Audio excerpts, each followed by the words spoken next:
Hey guys, hola mis muchachos y muchachos, ¿qué pasa? I hope you guys are all doing okay. I'm coming on today with another message. Because they said this whole reckoning thing is coming forth, I wanted to give you guys a heads up of how you guys can spiritually protect yourselves in this time. And it's not even just like using protection rituals. Whoa, I don't want to drop that. Sorry, let me just fix this up. But actually, it's protecting your soul. Because as someone who's come back onto my path, I will say the last time I was on my path and this time I was on my path, I got to do a certain spiritual assignment. And for those of you that don't know what spiritual assignments are, they are different from missions. They are, let's just say, designations you have as a spirit. And in times, let's say, for example, God, Yeshua, someone may come to you and ask that you perform these spiritual tasks in order to see something from another soul, etc. And sometimes I like to call this a judger or even a tester. So the thing is that I want to give you guys a heads up on some of this judging and some of this testing, because you never know who is your judge and who's your tester in this world out here. And I have been both. I have been not only a judge, I've been a tester, and also I've been judged and tested too. So the thing is that in these streets, in these spiritual streets, we've got to protect our spirit.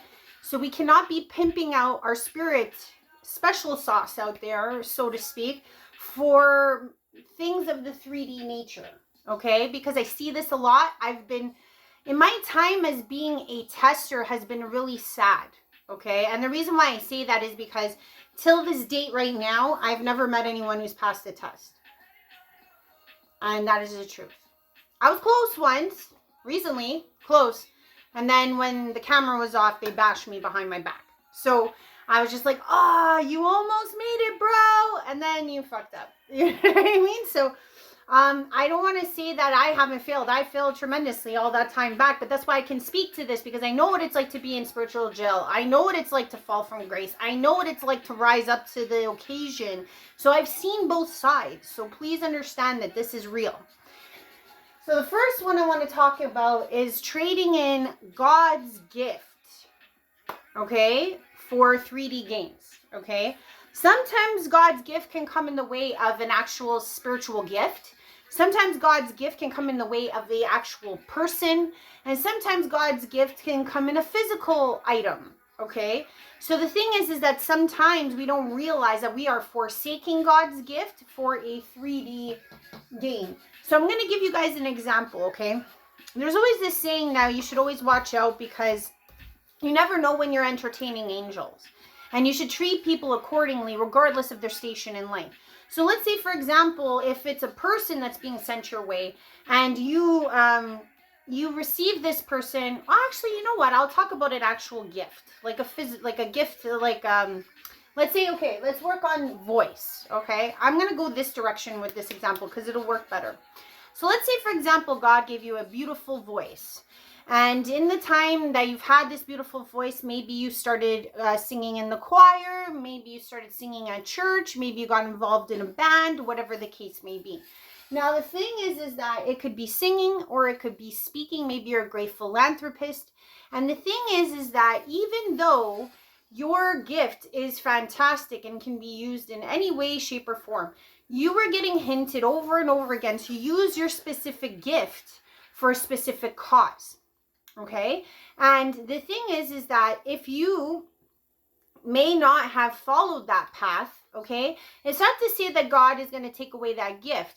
It's to say that you're not going to find the same heartful joy and spirit in what you're doing as you perform the gift in the wrong direction. So there will always be notice to you as the person that you're not walking down your spiritual path with your spiritual gift that was given by God.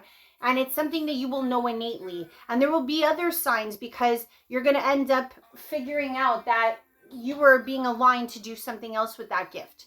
So that can happen. So please be aware of that. If you are getting signs and symbols that you need to use your gift for a certain reason, please follow it, especially in this time. Have the discernment to know that that's what it's for. God gave it to you for that reason.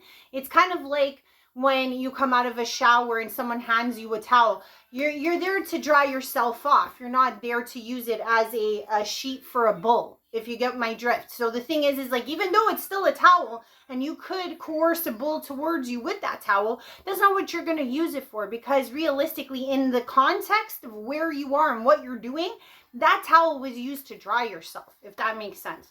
So the next thing I will talk to you about is tests. Okay. And the thing is, people get all freaked out about this idea of the devil. And it's not to say that you should not be freaked out, but I will say this as someone who has spent a lot of time with energy. The devil is one of the best testers out there. Best tester. Working for God. Even though people think that the devil is juxtaposed towards God, it's like, yes, those two energies are in tandem. And specifically, it's like, you ever watch that cartoon where there's the two sheepdogs, one's clocking in, one's clocking out, and they're like, hey, Dave, hey, Bill. It's kind of the same idea, because the thing is that the devil obviously wants, that energy definitely wants your sauce. That devil definitely wants your juice, okay? Because it gets their motor running. It gets their livelihood going. But at the same time, they are testing on behalf of God. So the thing is that the devil is the best tester, because they test you with the dark, let's say the ego. And angels are also great testers, because they tend to test with the heart or with love. And I'll give you an example. Let's say, for example, the devil is testing you with, let's say, things like clout and money and fame. Those are big ones.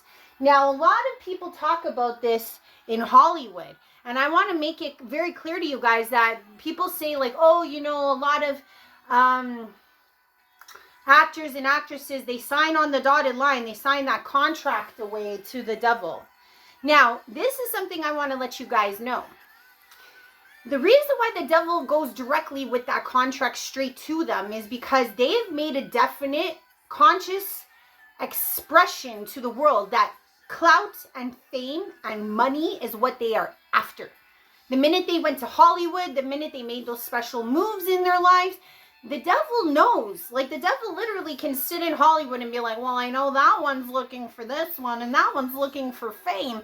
And it's like shooting fish in a barrel for the devil there. That's when he or she, the energy, will bust out the full contract and not even waste time, because there's a definitive understanding that the person is willing to sell that special sauce for those things. And it's like that compromise is very easy to challenge and to see right off the bat. But there is a different version. So let's say, for example, you're somebody who does not believe that you were bogged down by ego. This is a big illusion that a lot of people are under. They think, oh, I'm too high and mighty to be deceived by the devil. I am too righteous and too inept to be deceived by the devil. And I'll show you a way that the devil does this so that you can understand how this works. Let's say, for example, you are somebody that would not truly, out of the right context, sell yourself for clout or money, or you say to others, I would never sell out my friends or my family for anything. And you think you have this integrity. Now, the thing is that the devil's a little more crafty than that. So they know that when it comes to you, let's say they want your secret sauce. They want your special something. And they're like, oh, shit, this person's got this integrity. How are we going to do this? How are we going to siphon this secret sauce? And I'll show you how the devil does this. Let's say, for example, and this is this thing you have to understand, the devil is still also an angel. Just letting you know. All right? Let's say, for example, you have a big ticket love project that you really, really, really want. Let's say, for example, you want to start that huge ministry in Africa and you want to save the children in Africa, and that's your big love project. Okay, you've put in your mind, you're like, this is what I'm going to do. I'm going to show the world who I am with this big love project. So what the devil here is like, okay, this is what this person truly desires. How far are they willing to go to get it? And that's when it becomes a little more funny. So I'm going to give you guys an example.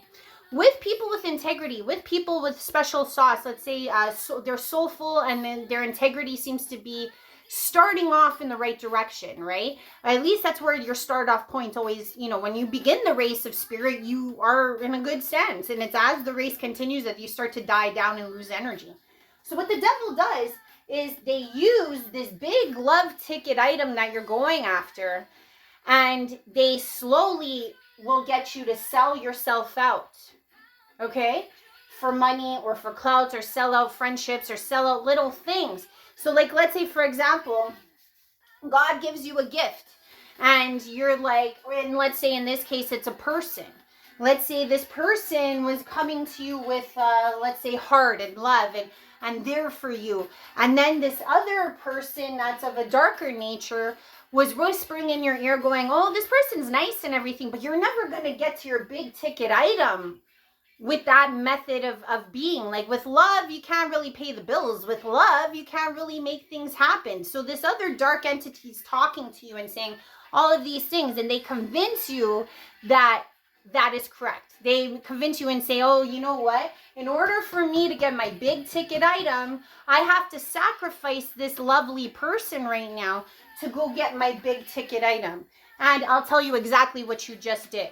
What you did was you signed part of the first part of that contract that the devil is trying to get you to sign. Okay? So the devil knows you want this big ticket item. And slowly, this doesn't happen. This simmers. This takes time. The devil has got a lot of time. Eternal beings don't, you know what I mean? If they can catch you in this lifetime, great. If they catch you in the next time, whatever. These things will still exist, okay? So the thing is that slowly, what the devil does is, let's say, for example, you start to like the attention you get. Let's say you like the attention that you're receiving from selling something or somebody else out. You slowly become easier and easier for the devil to manipulate. And you don't even notice that it's happening. Because slowly, that big ticket item, you tell yourself the ends will justify the means. For every person I sold out, for every time I cross my integrity, the ends justify the means. That lie is how the devil's got you caught. Because the thing is that if you cannot make the ends justify the means in an integral way, that big ticket love project is never going to be fruitful. It's never going to be honest, and it's never going to be what you really thought it was going to be, because you had to step over people to get that big ticket item. And slowly you sign all of these paragraphs in this contract. And by the time the devil is done with you, you've already sold out so much of your special sauce, so much of your soul, that when the devil shows up at the final end and says, hey, you don't even get this project anymore because of how much you sold out. By the time you get to this end, you're just looking to keep the smaller things, which is the clout, the money, and the fame and power. You're no longer going to get this big ticket item because you're no longer the same person who wanted it. You've already sold out so much of yourself that by the time you get to this end, you're ready to sign on the dotted line, because you're like, I'm so little of a person. I've sold every part of myself. How do I get back to where I needed to be? The shame keeps you down, and that's what allows the devil to get that contract signed by the end. So don't mistake, even as a spiritual being, keep your eyes open for these things, because people think that these aren't real. They think Jezebels aren't real. They think that the devil cannot disguise themselves in pretty women, pretty men, family members, friends. The devil can come in all forms. So if you are somebody that feels like you are compromising parts of yourself to get clout, money, and fame, and you may not want to admit that, but you are, be prepared, because the tests are coming. And sometimes the tests are coming from angels, the nice ones. The ones that you think are small, and the ones that you think are pushovers, and the ones that you think are not going to get you what you want in an ego sense. Because you have to understand that all of these things, the clout, the money, the fame, the fortune, it's all the ego. You tell yourself that you need these things to feel great. You don't feel great in your own right, because you know what? The devil doesn't play with people like that, because they got nothing to taunt them with. You know what I mean? And for myself, what I find in my life, my tests always have to do with love, because that's the only thing I want. So you have to understand that even when, and I told you guys this before, why I said I had to close that karmic cycle, that 21-year cycle. For multiple years, I'm going to say this, that energy, that demonic energy has been following me for most of my life, using my love relationships to try to close down my heart. Because the devil kept saying to me, well, look at this one failed, and that one failed, and this one sold you out, and that one took a Jezebel, and this one took a Jezebel. You're not worth it. Get small, sign on the dotted line. And you know what I say every single time? Mavafangulo. I say fuck you with that one, okay? So the thing is that you got to understand that sometimes angels are your testers, simply because they are going to show you the other side of the world that the world doesn't appreciate in this world. This 3D world does not appreciate, like, sure, we appreciate love, right? But the thing is that how many people want to drive in a car of love? Or how many people want to drive in a McLaren? You know what I'm saying? So the thing is like, would you rather be poor in love, or would you rather be rich and in a McLaren? And a lot of people would genuinely sell out love for the McLaren. You get what I'm saying? So the thing is that angels, when they're your testers, they're a little more tricky, because the thing is that you think it's easy to pass on the angel, or you think it's easy to pass on love.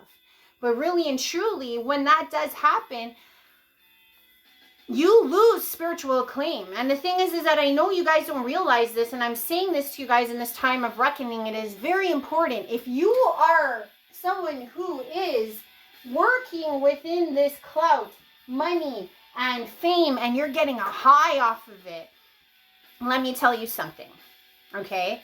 All of us want to be loved. All of us want to find people to resonate with, to have families.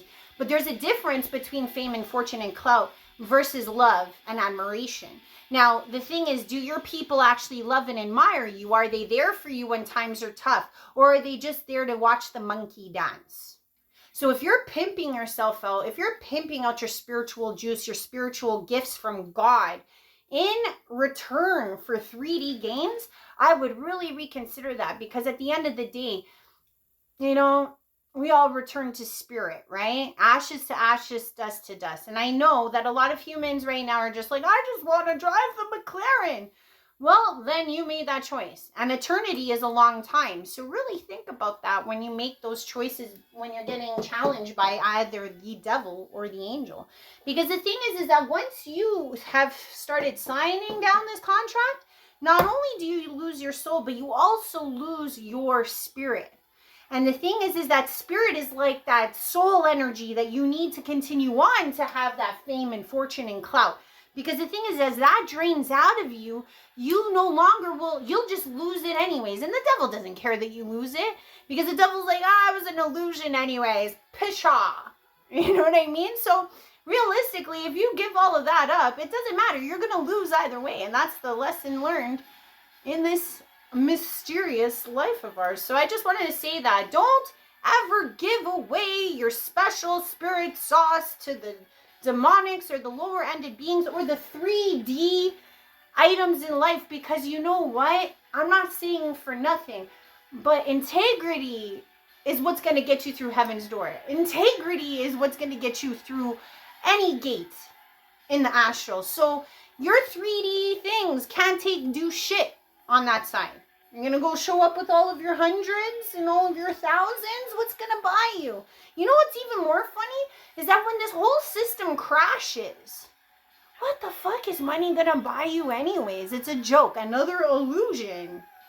So the thing is that if you've sold yourself out, your big ticket item for some money, you sold out a loved one for money and fame and fortune, that doesn't look fairly, and it doesn't look kindly. You know, sometimes you got to call judgment on that shit. And the thing is that if you are a spiritual being and you do call judgment, just know that you also are going to be in court getting judged. So the thing is that you always have to be very aware of your spiritual situation on this planet too. You cannot turn a blind ear or a blind eye to the spirit. Because people say, what happens so above, so below, right? But realistically, it's like this 3D version is happening interdimensionally. So the thing is that, like, let's say, for example, you're struggling and you're getting tested down in the 3D for something that you see here. You're also probably getting tested on other dimensions for what is going on in that dimension. Like, the same type of test will occur, okay? So I just wanted to put that out there, guys. Don't ever sell yourself out or sell your special secret spirit sauce for anything, because you can never get it back. You can do amends and you can try to get on the bandwagon again, and trust me, you can redeem yourself, and there is a huge redemption factor, and trust me, God and everyone up there loves redemption. But the thing is that you will lose pace, you will have lost time, and you will have lost parts of yourself that are hard to do. Let's just put it this way: spiritual shadow work in order to reclaim. So it's kind of like, for example, you're injured, you have the cast on, you know you're going to repair, but you're never going to repair fully to the best version of your bone that you had before you broke it. Do you get what I'm saying? So the thing is like, yes, you can always redeem yourself. Yes, you can always cast that broken heart. Yes, you can always cast that broken soul.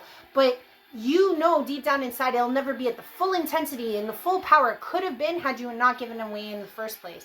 So I'm just letting you guys know that. Love you lots. Have a lovely Wacky Wednesday out there, guys. Bye for now.